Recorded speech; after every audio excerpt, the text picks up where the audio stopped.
Live from our 7 Tasmania studios, your nightly news with Louise Huber begins now. Good evening, everyone. Tasmania is about to hit a major milestone. In 24 hours, the state will be open to the whole country. The announcement welcomed by Northwest operators, who today shared stories of resilience and optimism as they shift their focus to recovering from the past 12 months. It was smiles all round on board the Don River train, the Heritage Railway Group being thrown a lifeline, putting their grand plans on the right track. We want to offer more than just a train passenger service. We want to offer a range of experiences on site. We want to be very interactive. We want to cater to families, young children, so that they can come here and learn about the history of the Don River Railway. The group has received $92,000 towards developing a business case to bring its vision to fruition, while the state's 4 major heritage rail operations will have a percentage of their insurance costs covered for the next 7 years. At a cost of around $600,000, whereby the government will provide 90% of the cost of a premium in the first year. The Premier making the funding commitment on the same day as he announced the COVID wall would completely come down, with the 10 remaining New South Wales local government areas to be deemed low risk. As of midnight tomorrow night, that restriction will be lifted. And as of midnight tomorrow night, for the first time in a long period of time, Tasmania will be open to the rest of the country in its entirety. But I would say to Tasmanians, don't become complacent. When you look at what's happening around the rest of the world, COVID is still with us and will be with us for some time. After a turbulent and testing 12 months for the state's tourism operators, today the focus of a forum in Devonport shifted to recovery. And be in the same room with all those other people who've been through a similar process to what we've been through, it was very rewarding to be able to come back and start really thinking about positivity for the future. Keynote speaker John Bertrand, who rose to fame when he skippered Australia 2 to victory in the 1983 America's Cup, says Tasmania is an untapped treasure trove waiting to reach its full potential. I see it as on the cusp, to be honest. It's one of these, I guess it's talked about all the time, best kept secret in the country. But the battle hasn't been won yet, and the sector knows challenges remain. Potential for start-stop. Just this week we've seen New Zealand now starting to experience a few hiccups. We've got to expect that can continue to happen. We've just got to roll with it, and again the theme of today being around resilience, helping each other, the power of people, I think we'll be fine. LETITIA Wallace, 7 Tasmania News. Australians are being assured the AstraZeneca vaccine will only be rolled out here if it's safe and effective, despite German experts raising concerns about a lack of data. The country fears there's not enough evidence to recommend the jab to people over the age of 65, though it's already being given to the elderly in Britain with promising results. The information coming from the UK, where of course they've rolled this out to all age groups, the immune response shows the vaccine's working, and most importantly, it shows it's safe. If we need to make assessments, if we need to make judgments, we can do that with all of that evidence. We will not make a decision that is going to put the health of Australians at risk. Meanwhile, trials for another vaccine, Novavax, have revealed it's almost 90% effective. Former Victorian Judge Marcia Neve has been picked to lead Tasmania's Commission of Inquiry into child sex abuse. The state government says the inquiry could begin as early as next month as it faces criticism over transparency. A clear pledge from the Attorney-General. There is no more important task for any government than to ensure the safety and well-being of our children. ELISE Archer revealing who will lead the Commission of Inquiry into institutional sex abuse. Former Victorian judge and academic Marcia Neve. Ms Neve brings with her substantial experience built over an outstanding career as a judge, a lawyer, academic and public policy maker. Labor says appointing from interstate makes sense. Marcia Neve has a wealth of experience, a raft of legal roles, including running the Royal Commission in Victoria into family violence, which makes her eminently suitable to run this Royal Commission. But lawyers working with abuse survivors want the inquiry to also examine physical and emotional abuse. The appointment is good, but it's a very small start. There are still some really big issues around the scope that the terms of reference provide for. It's expected another 20 full-time staff will be needed for the inquiry. The $10 million mission could begin as early as next month. You know, we are ecstatic. Finally, this Commission of Inquiry is going to start, and, God knows what will come out of it. Meanwhile, Labor and the Greens want more details released when state service staff are stood down. That number now at 13. The government is sticking to its guns. We release a certain amount of information, but we don't identify the department. Sean McComish, 7 Tasmania News. And if you or anyone you know needs help or this story causes distress, you can contact the Sexual Assault Support Service on 1800 697 877. A young woman has received minor injuries after a crash in Latrobe this morning. Emergency crews were called to the Bass Highway around 11:30 after the woman's car rolled into an embankment. One lane of the highway was blocked for around an hour while the scene was cleared. House sales across the state have risen by 10% in the December quarter. The latest REIT figures show overall sales were up, with the North West recording the largest increase of 23%. But sales in Launceston decreased by 11%. The median Tasmanian house price rose by 7% this quarter to $440,000. $1.3 billion worth of property was sold, up 14%. The head of Australia's Alliance for Gambling Reform has singled out Tasmania, renewing calls for an overhaul of poker machine laws. Visiting the state today, Tim Costello said pokies legislation should focus on keeping consumers safe, recommending a series of changes.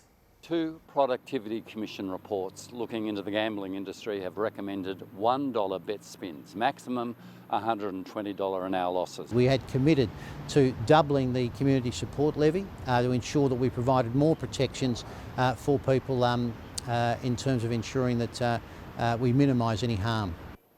Changes to poker machine licences and regulations are expected to be debated in Parliament later this year. There's renewed calls for vigilance around school zones as students prepare to return for Term 1. Police are pleading with drivers to slow down to prevent any tragedies on our roads. As thousands of students brace for the long walk through the school gates, the message to drivers, the holiday is over. We will have an increased presence and be paying particular attention to our school zones. Crossing signs will re-emerge. And so too will school zones. From early next week, almost all will become active. We need to slow down, even 40. It's not a target, it's a limit. Lawbreakers are in the sights of police. In the last 5 years, 30 children have been injured in these zones. Pick-up and drop-off times are notorious. When the roads are crowded and there are children moving around. But road safety advocates say it's just as dangerous hopping on and off buses. We've had several tragedies over the years in Tasmanian regional areas of children being killed. Kids are unpredictable, they haven't developed their road sense. Offering this piece of homework to parents, remind your children about the risks between the home and school. Walking, riding a bike, skating to school. You need eternal vigilance during this period. Garth Burley, 7 Tasmania News. Tasmanians are being encouraged to head outside for some good old-fashioned cricket this Sunday. Batting for Change is aiming to raise money for regional libraries around the country this National Backyard Cricket Day, hoping to help students in developing countries complete tertiary education. Today, even Governor Kate Warner picked up the bat for the cause. And I think it's just a nice idea to get the whole family involved in a fundraising activity with such a good cause. We're going to be cooperating with state libraries around the country to run projects to help people that have been affected by bushfires and COVID. You can donate online or register to host your own backyard cricket fundraiser. Hobart drivers have been warned to take their foot off the pedal with new speed limits coming into force.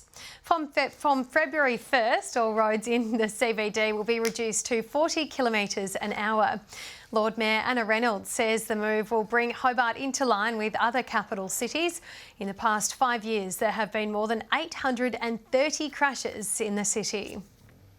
After a sold-out weekend of racing at Symmons Plains, fans are preparing to head south for another action-packed event at Baskerville. 16 Trans Am cars are set to take centre stage as drivers ready themselves to battle it out. All systems go at Baskerville Raceway as drivers gear up for a weekend of non-stop racing. Hosting round 2 of Race Tasmania, headlined by the National Trans Am Series. Driver Brett Holdsworth has his eyes on the prize. The field's so good now. We've got a lot of good guys in there, you know, Seaton, Hearn, Kelly, or a few really good young guys coming through as well. So I think we've got a category that can raise some really good young talent as well. Instead of competing for championship points, the 16-car field will be battling it out on the track for a prize of $10,000. You'll have a few people saying that it's not going to make a difference, but I guarantee you once we get out there in that last race and there's 10k up for grabs, people are going to go nuts for it. While Australian racing legend John Bowe will return to the Baskerville circuit in the Touring Car Masters. It comes after a milestone win last week at Symmons Plains, winning his 100th race in the series. I've been racing here for a long time, you know, on and off, and it's always been Australia's best kept motor racing secret. It's a beautiful little track, and it's, as a spectator circuit, it's unequalled really. Optimistic it will become a regular event. I hope we can make this back-to-back stuff you know, a regular annual event. I think it really merits that sort of support. Practice is well and truly underway today, giving fans a taste of what they can expect this weekend. Temporarily stalled this afternoon after a fire broke out on the side of the track, quickly extinguished by officials. Qualifying kicks off at 9 a.m. tomorrow, with races to begin in the early afternoon. Meg Side, 7 Tasmania News. Tasmanian horse Super Lopo is powering towards a potential start in the Launceston Cup after its 4th straight win. The Adam Trindit-trained gelding looked in trouble on Wednesday night after becoming boxed in, but it muscled its way through the pack in the final stretch. He's reeling them in with a touch of class, Super Lopo, and he is a classy act. Super Lopo roars away to win. The horse's stellar run means it may enter the Cup a year earlier than expected. And tonight's Friday Flashback looks back at one of the more controversial Sheffield Shield matches staged here in Tasmania. Queensland Jeff Foley became the subject of intense scrutiny after being no-balled for throwing in 1998. An otherwise unremarkable game between Tasmania and Queensland took a dramatic turn on the 4th day. Bowling his 4th over of the second innings, Jeff Foley was very much thrown into a wider umpiring war. The Queenslander called for throwing by Ross Emerson. Can you comment on Jeff Foley taken out of the attack for throwing? No, I don't really want to comment. That's really now between Ross Emerson and the umpires officer, Tony Crafter, and the Queensland Cricket Association. So, you know, it's really got nothing to do with me. Although the incident made headlines, the fallout was relatively soft as the 30-year-old Foley was reaching the end of his playing career. Unlike what happened with umpire Emerson a year later. No ball called from square leg. Now, what's all this about? When he called Muritar Muralitharam for throwing. Just think about this now. What is going to happen here? So it's all happened again. And that caused Sri Lanka to walk off the ground in protest. The Sri Lankans have had enough. They've conceded the match. Players did return, but the moment would become among the most hotly debated in the history of cricket. That day at Belrive Oval a year earlier, an overshadowed precursor to the political firestorm which was to come. Tom Johnson, 7 Tasmania News.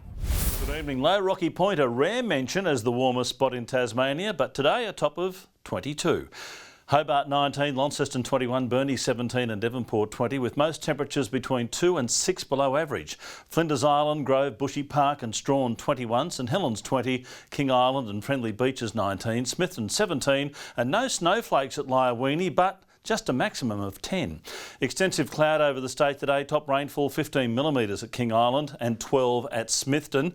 More tonight to come as well. That large area of cloud extends across southeast Australia, much of the north and east of the nation under convective cloud with active thunderstorms. Tomorrow, a weakening front will cross Tasmania as a high forms over the Bight. The winds will shift west-southwesterly at around 15 to 25 knots and to 30 knots over the east and south. So we do have a strong wind warning. That's for waters from the top of Flinders Island right down to Low Rocky Point. Into the weekend we go, an early shower or two for Hobart, 25 the top, 21 for Medina, a shower or two for Oatlands, 24 the maximum. Launceston 27 with rain easing, an early shower for Devonport, 24 and 20 the high for Lyawini.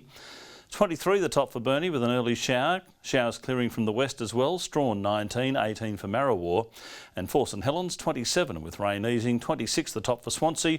Orford 25 degrees. UV continues to be in the extreme, 11 tomorrow. On Sunday, early showers over the north but mainly fine weather across the state. Showers back again on Monday but mostly during the afternoon, and showers continuing throughout Tuesday, freshening southerly winds. Sunny and 35 in Perth. When's the next flight? Partly cloudy for Adelaide, 26 the top there. An early shower for Melbourne, showers for Canberra, Sydney and Brisbane, a storm for Darwin.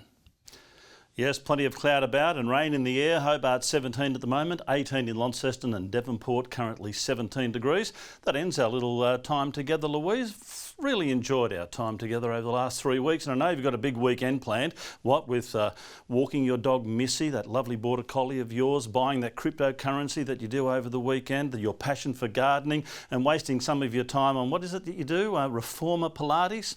Whatever you're doing, have a nice weekend. You really don't miss a beat, do you, Murph? Thank you very much. I've enjoyed my time with you as well. Thank you. And that's all your news for this Friday evening. Thanks so much for joining us. Have a lovely evening. Good night.